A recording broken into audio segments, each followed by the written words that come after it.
Good morning, students. This is Anand Srivastava, Humanities teacher, class 12C. Students, today we discuss chapter number 6, Bhakti and Sufi tradition of book Themes in Indian History, part 2. Students, in this chapter we have to start from page number 143, heading The Poem of Prayer, Early Tradition of Bhakti.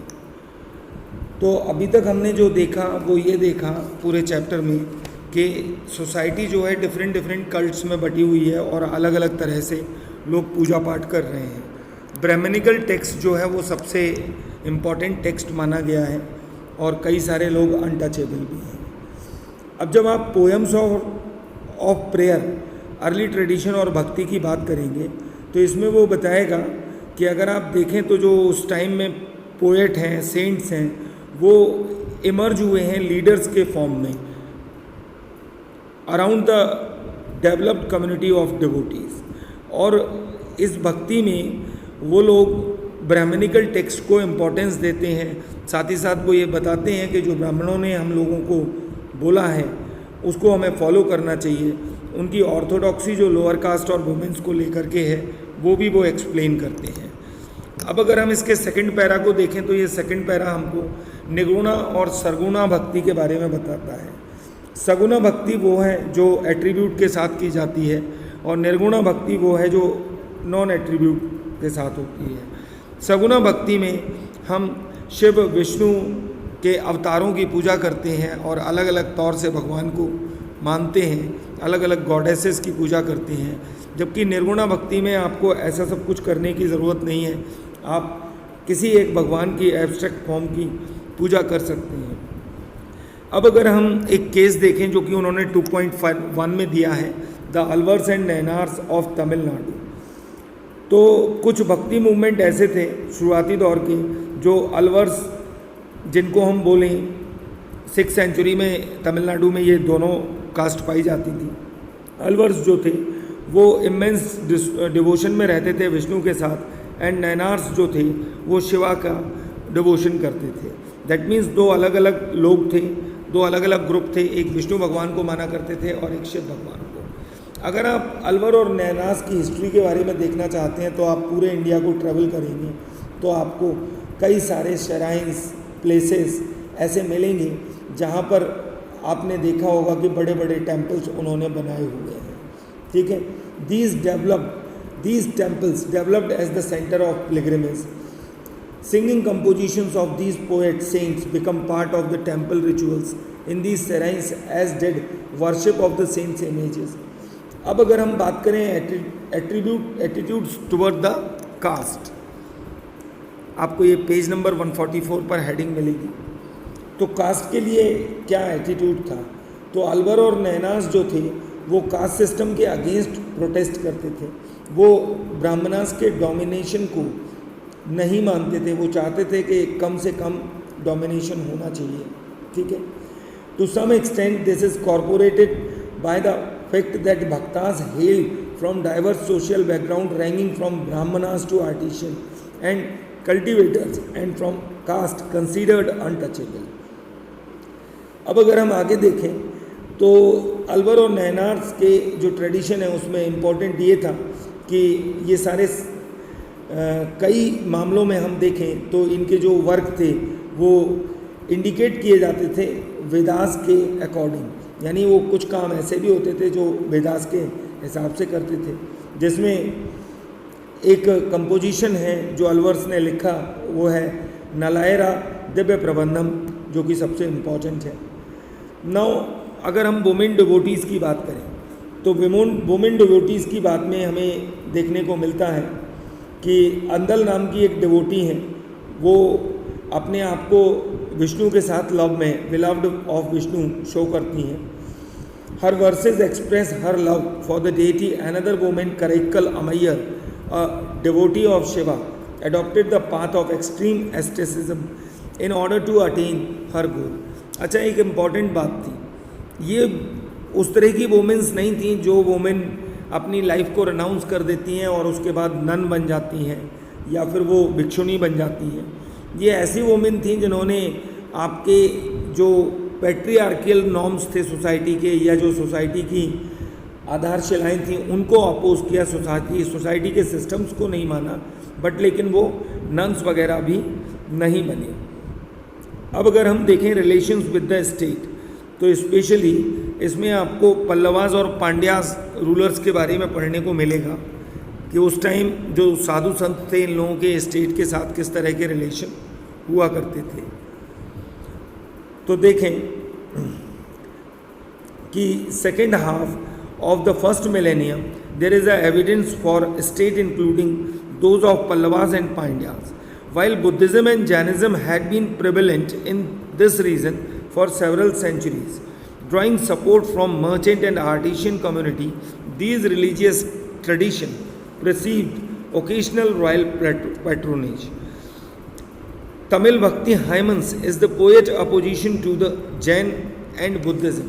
अगर हम देखें तो तमिल के जो हाइमन्स थे वो Buddhism और Jainism को अपोज करते थे। खास करके आपको नैनार्स के कंपोजिशन में ये देखने को ज़्यादातर से मिल जाएगा। अगर आप देखें चोला रूलर्स को, जो कि 9th सेंचुरी के पावरफुल रूलर रहे और 13th सेंचुरी तक उन्होंने रूल किया, इन्होंने ब्राह्मणिकल भक्ति ट्रेडिशन को बहुत ज़बरदस्त तरीके से सपोर्ट किया और कई सारे टेम्पल्स बनवाए विष्णु और शिवा के, जिनमें कुछ इम्पॉर्टेंट टेम्पल आपको चिदम्बरम में, तंजावर में, गंगईकोंडा चोलापुरम में देखने को मिल जाएंगे। इन्होंने कुछ ब्रॉन्ज की स्कल्पचर्स भी बनवाई, जो कि नैनार आर्टिस्ट रहे उन्होंने बनाई। अब अगर हम देखें नैनार और अलवर्स दोनों को ही, तो ये बेलाला पीजेंट्स जो प्रजाति है वहाँ से निकल के आती हैं। ये वो समूह है जो चोला किंग्स का सपोर्ट प्राप्त करता है और कई बार ये डिवाइन सपोर्ट और प्रोक्लेम भी करता है कि उनको डिवाइन सपोर्ट है गॉड की तरफ से और भगवान की तरफ से। अब अगर हम देखें तो जो चोला किंग्स थे, इन्होंने सिंगिंग इंट्रोड्यूस की तमिल शैव हाइमन्स की, वो भी रॉयल पैट्रोनेज के अंदर। इसमें क्या होता था कि राजा जब आता था तो उस समय राजा के जो प्रोसेशंस होते थे उस टाइम इन चीज़ों को यूज़ किया जाता था। Taking the initiative to collect and organise them into the text, और जब इन चीज़ों को उसने कलेक्ट किया और ऑर्गेनाइज किया तो उस ऑर्गेनाइज टेक्स्ट को तेबरम बोला गया। Further inscriptional evidence from around 945 suggest that the Chola ruler Parantaka first had consecrated metal images of Apar, Sabandhar and Sundarar in a Shiva temple. They were carried in processions during the festival of Saint. तो होता क्या था कि उस time में ये जो मूर्तियाँ होती थी, इनको वो लोग उस समय निकालते थे जब कोई सेंट वगैरह का जन्मदिन होता था या कोई प्रोसेशन होता था या कोई विशेष त्यौहार होता था। Student, in this lecture we study till this topic. In the next lecture, we will discuss from page number 147, topic number 3, the Virashava tradition in Karnataka. Goodbye, stay home, stay safe. Good morning, students.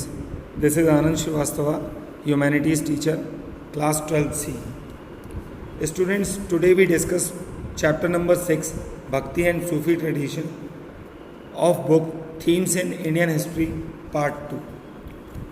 Students, in this chapter we have to start from page number 143, heading the poem of prayer, early tradition of bhakti. तो अभी तक हमने जो देखा वो ये देखा पूरे चैप्टर में कि सोसाइटी जो है डिफरेंट कल्ट्स में बटी हुई है और अलग अलग तरह से लोग पूजा पाठ कर रहे हैं। ब्राह्मणिकल टेक्स्ट जो है वो सबसे इम्पॉर्टेंट टेक्स्ट माना गया है और कई सारे लोग अनटचेबल भी हैं। अब जब आप poems of prayer, early tradition और भक्ति की बात करेंगे तो इसमें वो बताएगा कि अगर आप देखें तो जो उस टाइम में पोएट हैं, सेंट्स हैं, वो इमर्ज हुए हैं लीडर्स के फॉर्म में around the developed community of devotees. और इस भक्ति में वो लोग ब्राह्मणिकल टेक्स्ट को इम्पोर्टेंस देते हैं, साथ ही साथ वो ये बताते हैं कि जो ब्राह्मणों ने हम लोगों को बोला है उसको हमें फॉलो करना चाहिए। उनकी ऑर्थोडॉक्सी जो लोअर कास्ट और वुमेन्स को लेकर के है वो भी वो एक्सप्लेन करते हैं। अब अगर हम इसके सेकंड पैरा को देखें तो ये सेकंड पैरा हमको निगुणा और सरगुणा भक्ति के बारे में बताता है।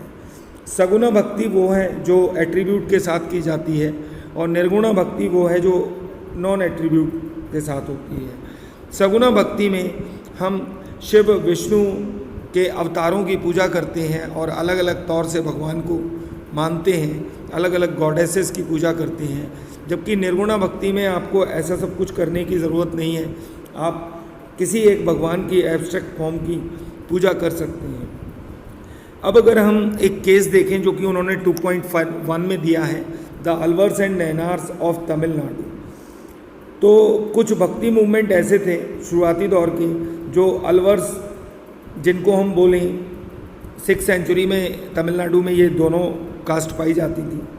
अलवर्स जो थे वो इमेंस डिवोशन में रहते थे विष्णु के साथ, एंड नैनार्स जो थे वो शिवा का डिवोशन करते थे।